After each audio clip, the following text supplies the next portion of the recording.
नमस्कार, मैं विभा उपाध्याय आप सभी दर्शकों का अन्नदाता कार्यक्रम में स्वागत करती हूं। किसान बेहद परिश्रमी होते हैं।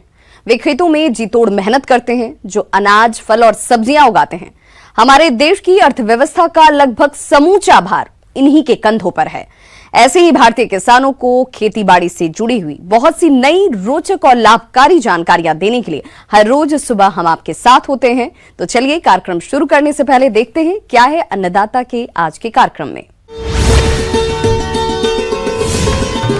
रबी फसलों में खरपतवार नियंत्रण कर बढ़ाएं पैदावार।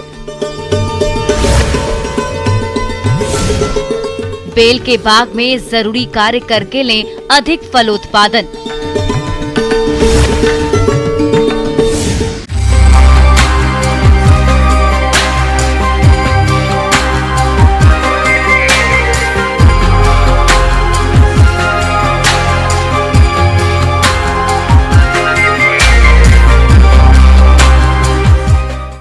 प्रदेश के अधिकांश किसान भाइयों ने रबी फसलों की बुआई कर दी और कुछ किसान अभी बुआई का कार्य कर रहे हैं, लेकिन इन फसलों में खरपतवारों की अधिकता हो जाने पर उत्पादन में भारी कमी आ जाती है।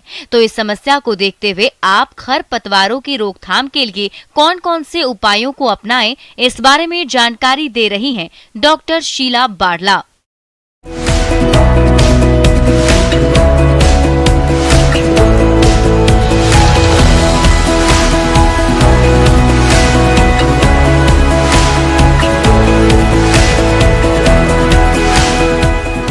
जैसे कि हम लोग जानते हैं अभी रबी का मौसम आ चुका है और बोने का समय हो चुका है और बहुत सारे किसान लोग लगा भी दिए होंगे, लेकिन कुछ अभी जो किसान अभी लगा ही रहे हैं। तो मैं उनको बताना चाहती हूँ कि खरपतवार का नियंत्रण कैसे करें। और सबसे पहले ये जानना भी ज़रूरी है कि कौन सी चौड़ी पत्ती वाले खरपतवार है, कौन सी नैरो लीफ यानी कि सक्रिय पत्ती वाले खरपतवार है, क्योंकि यदि हम इनको जानेंगे तो उनका कंट्रोल भी अच्छी तरह से कर पाएंगे। जैसे कि बथुआ, जंगली प्याज या सेजी, जंगली पालक, ये सभी खरपतवार है, ये चौड़ी पत्ती वाले खरपतवार है। बुआई के बाद फसल के साथ साथ कई तरह के खरपतवार उगाते हैं, जो मुख्य फसल से खाद, पानी और सूर्य की रोशनी के लिए प्रतिस्पर्धा भी करते हैं। कीट रोगों को बढ़ावा भी देते हैं। ऐसे में समय रहते खरपतवारों का समेकित नियंत्रण बेहद जरूरी होता है। जैसे अगर हम हैंड वीडिंग बोलते हैं या हाथ से निकाई गुड़ाई करते हैं तो काफ़ी फायदेमंद होता है। यदि कोई भी फसल का अगर निकाई गुड़ाई करके नियंत्रण कर रहे हैं तो यह बहुत अच्छी बात है। ये फसलों के बढ़वार भी इसमें अच्छी तरह से होता है, लेकिन यह किसान के लिए संभव नहीं हो पाता है, क्योंकि आजकल जो मजदूरी है वो मजदूरी का रेट भी काफ़ी बढ़ गया है, फिर मजदूरों का मिलना भी असंभव हो जाता है। इसलिए हम लोग किसानों को सलाह देते हैं जहाँ तक संभव हो तो वो लोग हाथ से निकाई गुड़ाई करें, लेकिन अगर संभव नहीं है तो साथ में खरपतवार नाशी का भी उपयोग करें। आजकल बाज़ार में बहुत अच्छे तरह से खरपतवार नाशी उपलब्ध हैं, जिनका उपयोग कर किसान भाई काफ़ी लाभ कमा सकते हैं, खरपतवारों का नियंत्रण कर सकते हैं और उनका उपज अच्छा हो सकता है। जैसे गेहूं की फसल को लें तो उसमें अगर गेहूं बो दिए हैं, बोने के 3 दिन के अंदर में पेंडिमेथिलिन नामक दवा है, जिसको कि 1 से 1.5 kg प्रति हेक्टेयर की दर से किसान भाई खेत में डालें और 1 हेक्टेयर खेत के लिए करीब 500 लीटर पानी की आवश्यकता होती है। शुरू में ही खरपतवार का नियंत्रण रहेगा तो गेहूं का बढ़वार अच्छी तरह से होगा और जिससे कि उपज भी अच्छी होगी। लेकिन बहुत बार देखा गया है कि शुरू में खेत की अच्छी तरह से साफ़ सफाई करते हैं तो खरपतवार नहीं आते हैं, और जब हम गेहूं की बुआई कर देते हैं, फिर जब 20-25 दिन के बाद जब पहली बार इरीगेट करते हैं, उस समय खरपतवार बहुत ज़्यादा मात्रा में उगते हैं। तो उस स्थिति में जो पोस्ट इमरजेंस सर्बिसाइड है, यानी कि अंकुरण के उपरांत 20 से 25 दिन में खरपतवार नाशी का उपयोग करते हैं। उनमें है एक 2,4-D, जो कि 750 ग्राम से 1000 ग्राम प्रति हेक्टेयर की दर से किसान भाई उपयोग कर सकते हैं। लेकिन ध्यान दिया जाए कि गेहूं के साथ में कोई मिश्रित फसल ना हो, क्योंकि 2,4-D दवा चौड़ी पत्ती वाले खरपतवार का नाश करता है, और अगर दलहन या तिलहन फसल साथ में लगा हुआ है तो वो उसको भी हानि पहुंचाएगा। उसी तरह से जो दूसरी दवा है ये 20 से 25 दिन में लगाने के लिए, वो है कार्फेंट्राजोन। ये दवा को भी उपयोग किया जा सकता है 40 ग्राम प्रति हेक्टेयर की दर से। दूसरी एक दवा है क्लोडिनोफोप, उसको 60 ग्राम प्रति हेक्टेयर की दर से। ये सारा पोस्ट इमरजेंस यानी फसल को लगाने के बाद और अंकुरन के बाद लगाने वाली दवा है। खरपतवार का देखते हुए 25 से 30 दिन या 30 से 35 दिन में इसका उपयोग किया जा सकता है। उसी तरह और एक दवा है जिसको सल्फोसल्फ्यूरिन बोला जाता है, उसका मात्रा है 25 ग्राम प्रति हेक्टेयर। आज के समय में बहुत से किसान भाइयों के सामने खेती में खरपतवारों की गंभीर समस्या देखने में आ रही है, जो मैकेनिकल और रासायनिक दवाओं के प्रयोग के बाद भी नियंत्रित नहीं हो पा रही। तो ऐसे में कुछ जरूरी उपाय हैं जिन्हें अपनाकर खरपतवारों की गंभीर समस्या का समाधान आप कर सकते हैं। वो इस प्रकार से हैं। फसल चक्र अपनाएं, बुआई के समय में बदलाव करें, पौधे का घनत्व कम करें, बुआई के तरीकों में बदलाव करके, संतुलित उर्वरकों का प्रयोग करके, शीघ्र बढ़ने वाली प्रजातियों का चुनाव करके, जुताई की पद्धति अपनाकर, मल्च विधि अपनाकर, सिंचाई प्रबंधन करके, मृदा सौर्यीकरण करके खरपतवारों को नियंत्रित कर सकते हैं। उसी तरह रबी फसलों में बोई जाने वाली दलहन फसलों में चना है, मटर है, मसूर है, ये सब में भी खरपतवार अगर निकाई गुड़ाई करते हैं तो अच्छी बात है। अगर एक बार भी निकाई गुड़ाई कर दिए तो भी बहुत हद तक खरपतवार से नियंत्रित रखा जा सकता है। लेकिन अगर नहीं संभव, उस खेत में बहुत ज़्यादा खरपतवार आते हैं तो उस खेत में स्थिति में पेंडिमिथिलिन यहाँ भी डाल सकते हैं। कोई भी दलहन या तिलहन फसल में पेंडिमिथिलिन शुरू में बुआई के बाद, लेकिन अंकुरन से पहले ये 750 से 1000 ग्राम प्रति हेक्टेयर की दर से डालें। और उसके बाद फिर जो दूसरी दवा है मेट्रिबुजिन, इसको भी 250 ग्राम प्रति हेक्टेयर की दर से डालें। और एक दवा है जिसको कि क्विजिलोफोप इथाइल, जो टर्गा सुपर नाम से उसको बाजार में उपलब्ध है, इसको किसान भाई उपयोग कर सकते हैं। ये केवल सक्रिय पत्ती वाले खरपतवार का हानि करती है, इसलिए इसमें भी ध्यान देना है कि टर्गा सुपर डालते हैं तो वहाँ गेहूं की फसल ना हो। केवल मसूर, चना, मटर या फिर तीसी या राई या सरसों हो तभी ये क्विजिलोफोप इथाइल का उपयोग करें। इसको 40 से 50 ग्राम प्रति हेक्टेयर की दर से केवल ये सक्रिय पत्ती के वाले खरपतवार को नाश करती है। उसी तरह से राई, सरसों या फिर तीसी लगा रहे हैं तो उसमें क्विजिलोफोप इथाइल डाल सकते हैं। ये 40 से 50 ग्राम क्लोडिनोफोप डाल सकते हैं 60 ग्राम प्रति हेक्टेयर 15 से 20 दिन में। अगर खरपतवार नहीं रहेंगे तो उपज भी अच्छी होगी, और उपज अच्छी होगी तो किसान भाइयों का लाभ अच्छा होगा और उनका आमदनी अच्छी होगी। किसान भाइयों, अभी तक आपने खेती से जुड़ी हुई बहुत सारी उपयोगी जानकारियां देखी। अब लेते हैं एक छोटा सा ब्रेक, जल्द लौटेंगे और कार्यक्रम में आगे भी है खेती बाड़ी से जुड़ी हुई बेहद महत्वपूर्ण जानकारियां, तो बने रहिए हमारे साथ।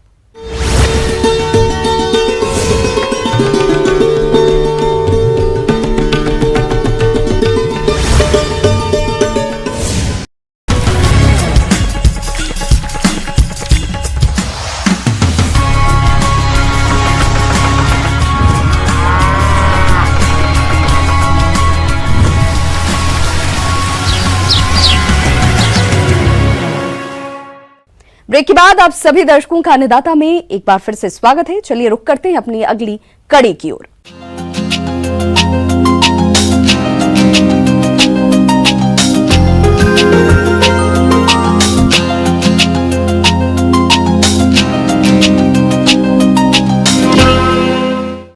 बेल भारत के प्राचीन फलों में से एक महत्वपूर्ण फल है। बेल के फल औषधीय गुणों से भरपूर होते हैं।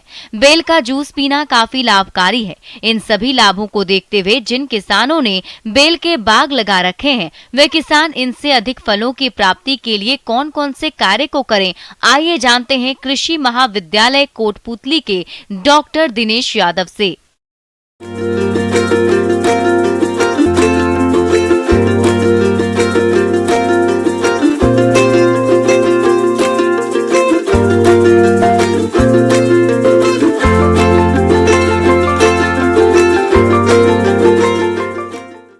बेल फल एक ऐसा फल है जिसको ब्रह्म फल भी कहा गया है, इसको अमृत फल कहा गया है।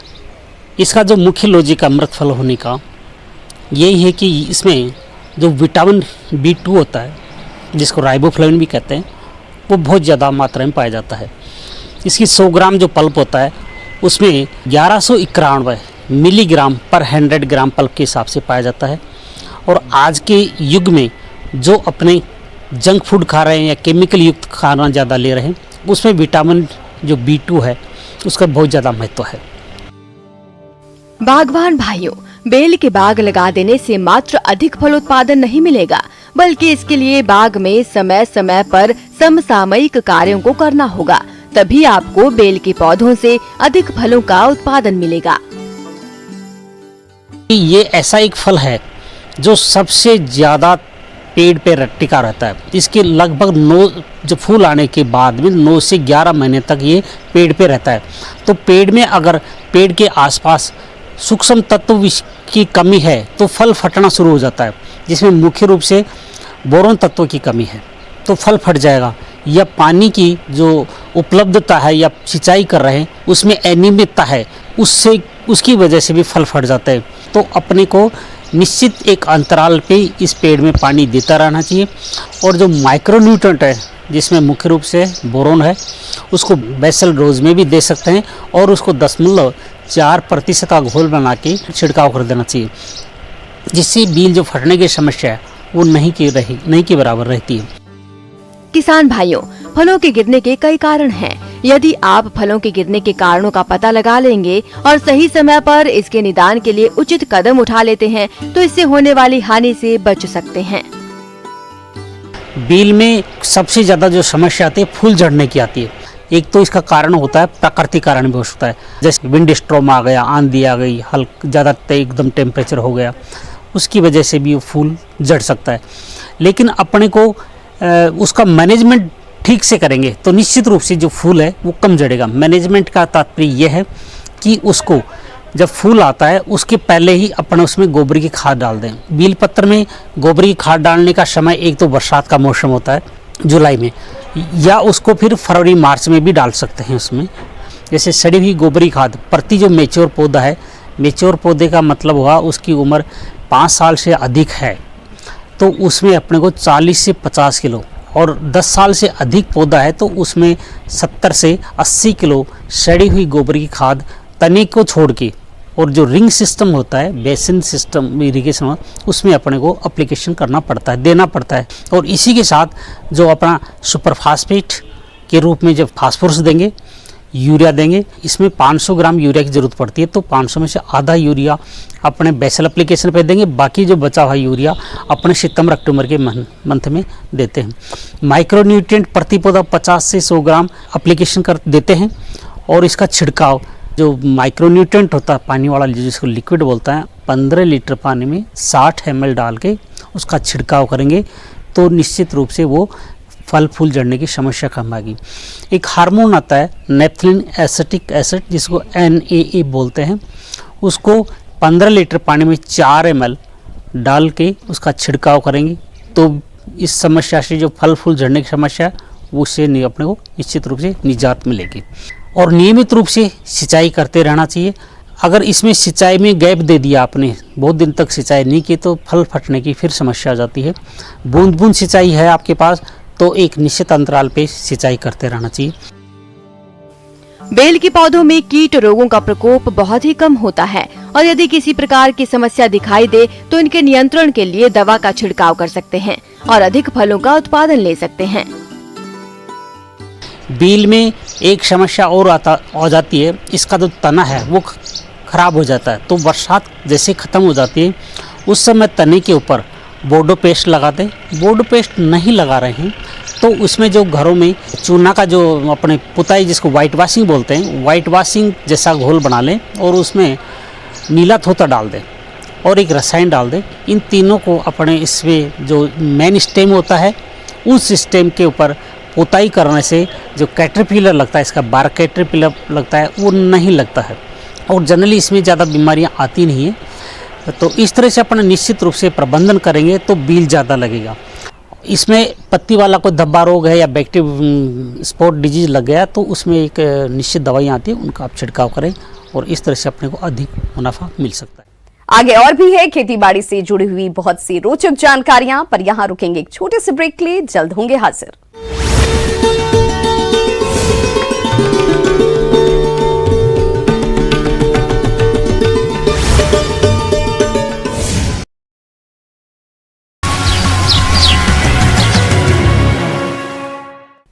ब्रेक के बाद एक बार फिर से आप सभी दर्शकों का अन्नदाता कार्यक्रम में स्वागत है। बढ़ते हैं अपनी अगली प्रस्तुति में ही नहीं बल्कि देश के बहुत से हिस्सों में बिजली की गंभीर समस्या है।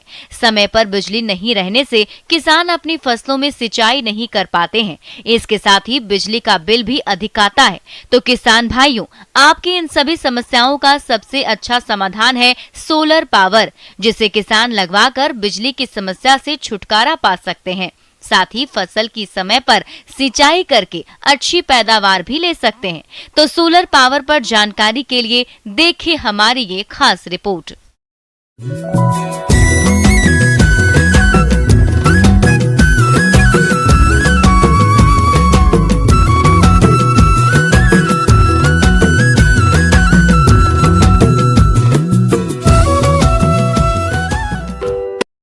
किसानों की ज़मीन जो खेती है इसमें पानी दिन प्रतिदिन कम होता जा रहा है, इसलिए उन्होंने कुछ योजना लाए कि बिना पानी के हम इससे कैसे पैदा कर सकते हैं। हमने यहाँ पे एक सोलर सिस्टम की योजना लेकर के आए। आज एक 1.1 किलोवाट सोलर सिस्टम में 5500 से लेके 6000 प्रति यूनिट की पैदा हो रही है। लगभग मोटा मोटी अपन ये कह सकते हैं कि 17-18 हज़ार रुपए की लाइट प्रतिदिन इससे पैदा कर सकते हैं। सौर ऊर्जा सूर्य द्वारा प्राप्त एक अक्षय ऊर्जा है, जिसका प्रयोग बिजली बनाने में कई वर्षों से किया जा रहा है। इस तकनीक में बहुत से सुधार होते होते आज ये विद्युत उत्पादन का सरल एवं आसान तरीका बन गया है। सूर्य के प्रकाश को सोलर सेल द्वारा अवशोषित करके फोटो इलेक्ट्रिक विधि से सोलर विद्युत का उत्पादन होता है। इसे हम करंट के रूप में परिवर्तित करके सिंचाई जल निकालने में प्रयोग करते हैं। सूर्य से विद्युत उत्पादन हेतु एक मोटर, एक सोलर पैनल तथा एक दिखाए जा रहे ढांचे की निर्माण की आवश्यकता होती है। सोलर सेल, जो कि सिलिकॉन नामक धातु से बनाया जाता है, इसके ऊपर सूर्य किरणें जितनी ज्यादा पड़ती है उतना ही ज्यादा विद्युत का उत्पादन होता है। ये जो सोलर प्लांट है, आजकल हम देख रहे हैं जैसे सभी किसान भाई उदास नज़र आते हैं कि क्योंकि उदास आने का रीज़न ये है कि किसानों के पास तो एक सोर्स मात्र खेती का ही होता है और खेती के लिए उनके पास पानी की समस्या है, बड़ी विकट समस्या आ रही है। तो उन्होंने ये जो भारत सरकार की योजना थी, उन्होंने भी ये सोचा कि क्यों ना इनको कुछ रोज़गार प्रदान किया जाए। तो उस हिसाब से उन्होंने क्या एक सोलर सिस्टम का रोज़गार हमें दिया गया कुसुम योजना के अंतर्गत। और इसमें जो प्रोजेक्ट लगा रहे हैं, इसमें इतना पानी की ज़रूरत नहीं होती है, पानी सिर्फ क्लीनिंग करने के लिए ज़रूरत होता है। और वो भी आजकल ऐसे रोबोट सिस्टम होते हैं जिससे हम डस्ट क्लीनिंग वगैरह आसानी से बिना पानी के भी कर सकते हैं। तो हमने ये जो 1 मेगावाट का जो सोलर प्लांट लगाया है, इसमें मोटा मोटी 1.5 एकड़ की ज़मीन हमें इसमें ज़रूरत पड़ती है और इससे हम आसानी से महीने की करीब 5-5.5 लाख रुपए की लाइट बना सकते हैं। मेंटेनेंस इसका कुछ नहीं होता है, नॉर्मल मेंटेनेंस होता है। मेनली मेंटेनेंस इसका वॉशिंग क्लीनिंग का होता है। प्लेटों की जितनी क्लीनिंग होगी उतनी ही हमें जनरेशन जो एक्स्ट्रा हमें प्राप्त होगी। यह सोलर पैनल 3 प्रकार के होते हैं। पहला मैनुअल, दूसरा स्टैंडर्ड और तीसरा ऑटोमेटिक ट्रैकर पैनल। यह सोलर पैनल एक बार लगाने के बाद लगभग 25 वर्ष तक कार्य करता है तथा कुछ कंपनी सोलर पैनल पर 5 साल की गारंटी व निःशुल्क सर्विस भी देती है। यह सोलर पावर इतना सुरक्षित है कि इससे विद्युत मोटर जलने की कोई भी संभावना नहीं होती। इस सोलर पैनल से पानी निकालकर हम फव्वारा अथवा ड्रिप सिस्टम से सिंचाई कर पानी की भी बचत कर सकते हैं। किसान को इस सोलर पैनल पर केंद्र सरकार द्वारा अनुदान दिए है। किसान भाइयों, सोलर पंप न केवल बिजली की अनिश्चितता से बचाता है, बल्कि विद्युत बिल व डीजल द्वारा सिंचाई में आने वाले खर्च को भी बचाता है।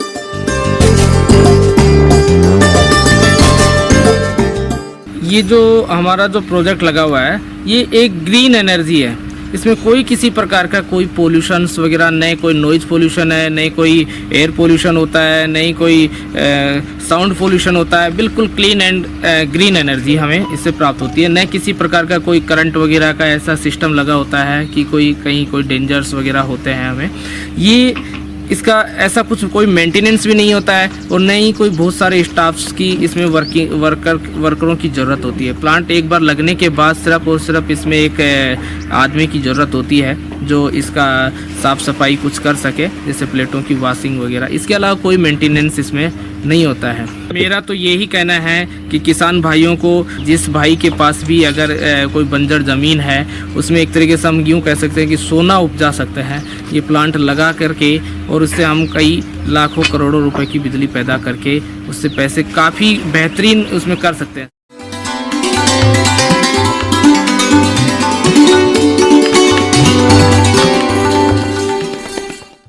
अन्नदाता हेल्पलाइन निशुल्क फोन संपर्क सेवा के माध्यम से आपके द्वारा पूछे गए प्रश्नों में से एक या दो महत्वपूर्ण प्रश्न को हम अपने कार्यक्रम में शामिल करते हैं और इसी के तहत आज का चयनित प्रश्न और उसका जवाब इस प्रकार है। अन्नदाता कार्यक्रम में आज जो प्रश्न हमने शामिल किया है उसे पूछा है गांव मलिकपुर, जिला जयपुर से मोहनलाल जी ने। आप लहसुन की उन्नतशील किस्मों के बारे में जानकारी चाहते हैं, तो मोहनलाल जी आपकी जानकारी के लिए देखिए कार्यक्रम का यह है अंश।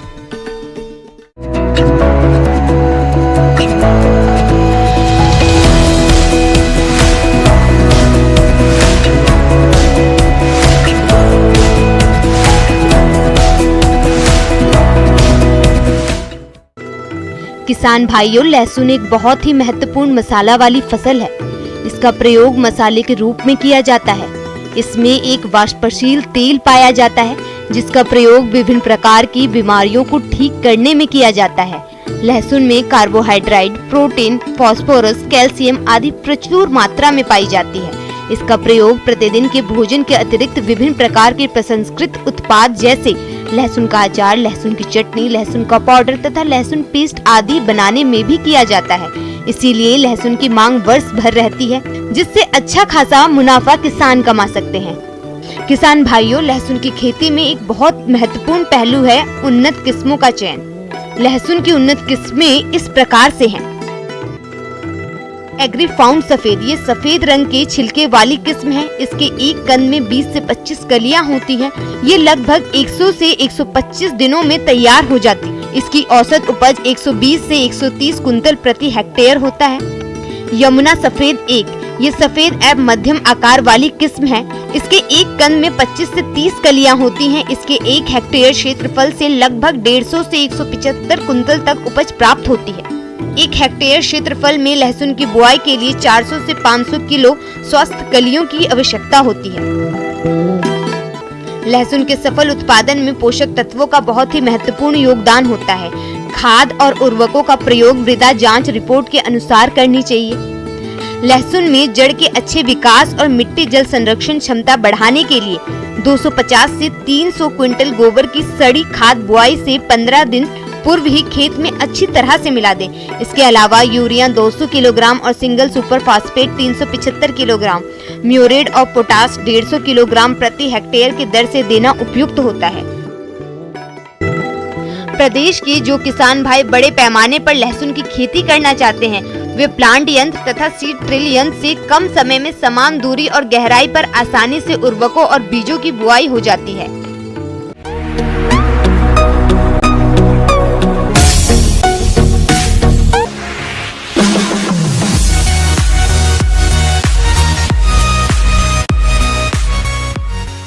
आइए अब एक नजर डालते हैं राज्य के कुछ चुनी हुई मंडियों के प्रमुख फसलों के बाजार भाव पर।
किसान भाइयों, अन्नदाता आपकी सेवा के लिए संकल्परत है। कृषि संबंधित समस्या और सुझावों के लिए आप हमें इस पते पर संपर्क कर सकते हैं। प्रोड्यूसर अन्नदाता, news 18 Rajasthan, Ramoji film city, Hyderabad 501512। साथ ही आप हमें ईमेल भी कर सकते हैं। हमारा ईमेल आईडी है p18annadatarajasthan@news18.com। इसके अतिरिक्त आप हमें निःशुल्क हेल्पलाइन नंबर पर सोमवार से शनिवार सुबह 10 से शाम 4 बजे के बीच संपर्क भी कर सकते हैं।